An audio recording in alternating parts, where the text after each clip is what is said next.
ውስጥ እስከ ባህር ማዶ ሚሊዮን ብሮችን የፈጀው ህክምናና የታላቁ የሚዲያ ሰው ህልፈት ከአማን ፍስሐ ጽዮን ህልፈት ጀርባ ያለው ምክንያት ምንድነው? ለረጅም ጊዜ በህክምና እንዲረዱ ያደረጋቸው ህመም አደገኛነት ምንድነው? አቶ አማን ማን ናቸው ስንል በዛሬው ልዩ ዘገባችን በጥልቀት እንቃኛለን። አብራችሁን ቆዩ።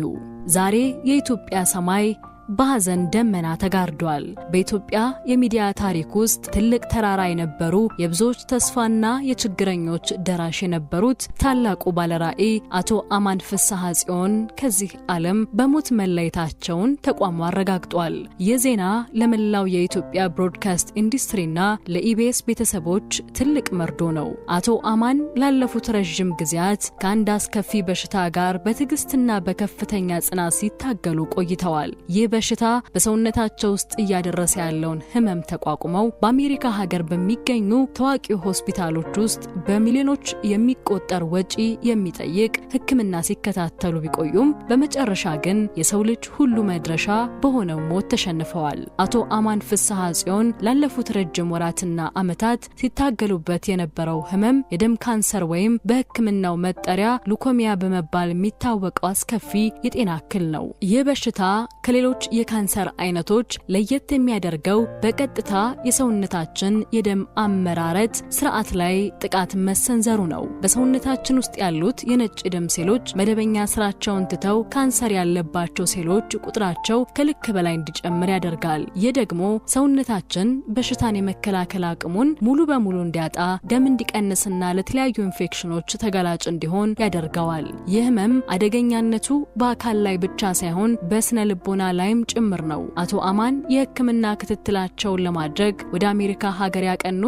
ይህንኑ አስከፊ በሽታ ለመከላከል ነበር። በዘርፉ ከፍተኛ ዕውቀት ያላቸው የህክምና ባለሙያዎች የታገዙባቸው ሆስፒታሎች ውስጥ በሚሊዮኖች የሚቆጠሩ ብር የፈጀ የህክምና ክትትል ሲያደርጉ ቆይተዋል። የደም ካንሰር ህክምና እንደ ኬሞቴራፒ ያሉ ከባድ የሆኑ የመድኃኒት አይነቶችን መውሰድን የሚጠይቅ ሲሆን እነዚህ መድኃኒቶች ደግሞ በሰውነት ላይ ከፍተኛ ድካም፣ የምግብ ፍላጎት መቀነስና ሌሎችንም አስቸጋሪ የጎንዮሽ ጉዳቶችን ያስከትላሉ። አማን ይህንን ሁሉ ስቃይ በትዕግስት ሲያልፉ ግን አንድም ቀን ተስፋ ሲቆርጡ አልታዩም። በህክምና አልጋ ላይ ሆነው እንኳን ስለ ተቋማቸው ስራ፣ ስለ ኢቢኤስ ሰራተኞች ደህንነትና ስለ ሀገራቸው የሚዲያ እድገት ያስቡ ነበር። በሚሊዮን የሚቆጠሩ ብሮችን የፈጀውና በባህር ማዶ የተደረገው የህክምና ሂደት በውስጡ ያለውን ከፍተኛ ስቃይና ድካም ተቋቁመው ለረጅም ጊዜ እንዲቆዩ ያደረጋቸው የእሳቸው ጠንካራ የመንፈስ ጽናት ነው። ይህ ህመም ለቤተሰቦቻቸውም ቢሆን ትልቅ ፈተና ነበር። ባለቤታቸው ወይዘሮ ማክዳ በዚህ አስከፊ ወቅት ካጠገባቸው ሳይለዩ ለህክምናው የሚፈለገውን ከፍተኛ ወጪና ስሜታዊ ጫና ሁሉ ተጋርተዋል። የደም ካንሰር በአንድ ሰው ላይ ሲከሰት በቤተሰቡ ላይ የሚፈጥረው ጫና እጅግ ከባድ ቢሆንም አቶ አማን ግን በዛ ሁሉ ስቃይ ውስጥ ሆነውም ለሚወዱት ስራና ለተቋማቸው አመራር መስጠታቸውን አላቆሙም ነበር። ይህ የጽናት ጉዞ የእሳቸውንም ልዩ ስብና የሚያሳይ ሲሆን ሞት በድንገት እስኪነጥቃቸው ድረስ ለህይወትና ለራዕያቸው የነበራቸው ፍቅር ለብዙዎች ትልቅ ትምህርት የሚሰጥ ነው። ታላላቅ ሰዎች በሚያጋጥሟቸው ፈተናዎች አይወድቁም እንደሚባለው አማን ይህንን አደገኛ ህመም በጽናት በመጋፈጥ የታላቅ ሰው ተምሳሌትነታቸውን አስመስክረዋል።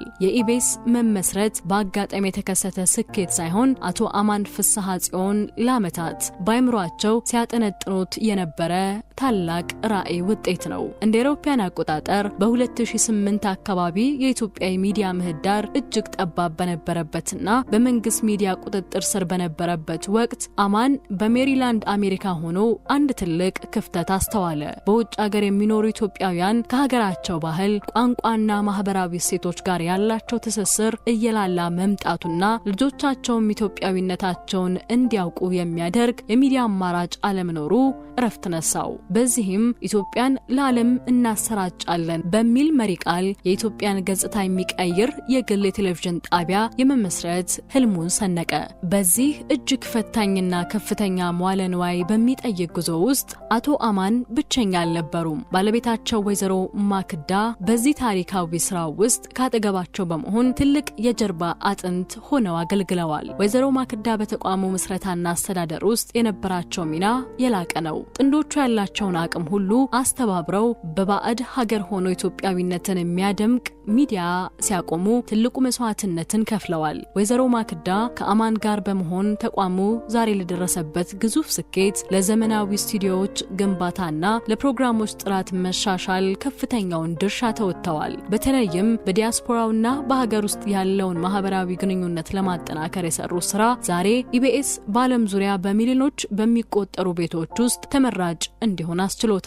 አቶ አማን የኢትዮጵያን መልካም ገጽታ፣ የቱሪስት መስህቦችንና የኢንቨስትመንት አማራጮችን በማስተዋወቅ ዲያስፖራው ወደ ሀገር ውስጥ እንዲመለስና ኢንቨስት እንዲያደርግ ትልቅ ቅስቀሳን አድርገዋል። አማን ከማንም በላይ ለጥራት ትልቅ ቦታ የሚሰጥ መሪ ነበር። በወቅቱ በኢትዮጵያ የቴሌቪዥን ስርጭቶች ምስላቸው ጥራት የጎደለው በነበረበት ጊዜ እሱ ግን ከፍተኛ ወጪ የሚጠይቀውን የኤችዲ ስርጭት በማስተዋወቅ የኢትዮጵያ ቴሌቪዥን ታሪክ ውስጥ አዲስ መለኪያ አስቀመጠ። ይህም ኢቢኤስ በዓለም አቀፍ ደረጃ ተወዳዳሪ እንዲሆንና በሚሊዮኖች የሚቆጠሩ ቤቶች ውስጥ እንደ አማራጭ ሳይሆን እንደ ቀዳሚ ምርጫ እንዲገባ አደረገው። አማን ፍስሐ ጽዮን ነጋዴ ብቻ አለመሆኑን ታሪኩ ይመሰክራል። እሱ የሐሳብ መሐንዲስ ነበር። ከሜሪላንድ ስቱዲዮ ተነስቶ በአትላንቲክ ውቅያኖስ ማዶ ያለውን ኢትዮጵያዊ ከአዲስ አበባ ጎዳና ጋር ያገናኘ የጥበብ ድልድይ ሰሪ ነበር። ዛሬ የምናየው ግዙፉ የኢቢኤስ ህንጻና ዘመናዊ ስቱዲዮዎች ያኔ አማን በልቡ የሳለው ትልቅ ህልም ፍሬዎች ናቸው። አማን እንደ ዋና ስራ አስፈጻሚነቱ ዘመናዊ የቶክ ሾዎችንና የመዝናኛ ፕሮግራሞችን በኢትዮጵያ እንዲለመዱ መንገዱን የቀደደ ቀዳሚ ሰው ነው። በኢትዮጵያ ብሮድካስተሮች ማህበር በኩል የግል ጣቢያዎች ተደራጅተው መብታቸውን እንዲያስከብሩ ያደረገው ጥረትም የሚረሳ አይደለም። ከሚዲያ ስራ ባሻገር ለብዙ አቅመ ደካማ ኢትዮጵያውያን የደረሰ በችግር ውስጥ ያሉትን የረዱና ለሰው አዛኝ የነበሩ ደግ ሰው ነበሩ። ዛሬ በአካል ቢለዩንም ስራቸውና ደግነታቸው ለዘላለም በኢትዮጵያውያን ልብ ውስጥ ታትሞ ይኖራል። ሆኖም የአማንና የወይዘሮ ማክዳ የስራ ጉዞ ሁሉንም ጊዜ አልጋ በአልጋ የተነጠፈ አልነበረም። በቅርብ ዓመታት ውስጥ በኢቢኤስ ቴሌቪዥን እሁድን በኢቢኤስ ፕሮግራም ውስጥ ይተላለፍ በነበረው አዲስ ምዕራፍ በተሰኘው ዝግጅት ላይ ከቀረበው የብርቱካን ፕሮግራም ጋር ተያይዞ ትልቅ የህግ ውዝግብ ውስጥ መግባታቸው ይታወሳል። ይህ ፕሮግራም በማህበረሰቡ ውስጥ ካስከተለው ከፍተኛ ቅሬታና ተቃውሞ ጋር ተያይዞ ጉዳዩ ወደ ህግ ሂደት አምርቶ ነበር። በዚህም ምክንያት አቶ አማንና ባለቤታቸው ወይዘሮ ማክዳ ለእስር ተዳርገው እንደነበርና ይህም ለተቋሙም ሆነ ለቤተሰባቸው እጅግ ፈታኝና አስቸጋሪ ወቅት እንደነበር አይዘነጋም። ይህ የህግ ሂደት አቶ አማን ህይወታቸው እስካለፈበት ጊዜ ድረስ ገና ውሳኔ ሳያገኝ በፍርድ ቤት ሂደት ላይ የነበረ ጉዳይ ነው። በከባድ የደም ካንሰር ህመም እየተሰቃዩና በሚሊዮኖች የሚቆጠር ገንዘብ ለሕክምና ያወጡ ባለበት ወቅት ይህን መሰል የፍርድ ቤት ክርክርና የስር ገጠመኝ መጋፈጣቸው በአቶ አማን ላይ ትልቅ ስነልቦናዊና አካላዊ ጫናን ፈጥሮባቸዋል። በሕክምና አልጋ ላይ ሆነውም ቢሆን የህግ ሂደቱን ለመከታተልና የተቋማቸውን ስም ለመከላከል ያደረጉት ጥረት ለስራቸውና ለቆሙለት ዓላማ የነበራቸውን ጽናት የሚያሳይ ነው። ይህ የህግ ውዝግብ ሳይቋጭ ወደማይቀረው ዓለም መሸኘታቸው የጉዟቸውን እጅግ አድካሚነትና የመጨረሻዎቹ ዓመታት ምን ያህል ፈታኝ እንደነበሩ ቁልጭ አድርጎ ያሳያል።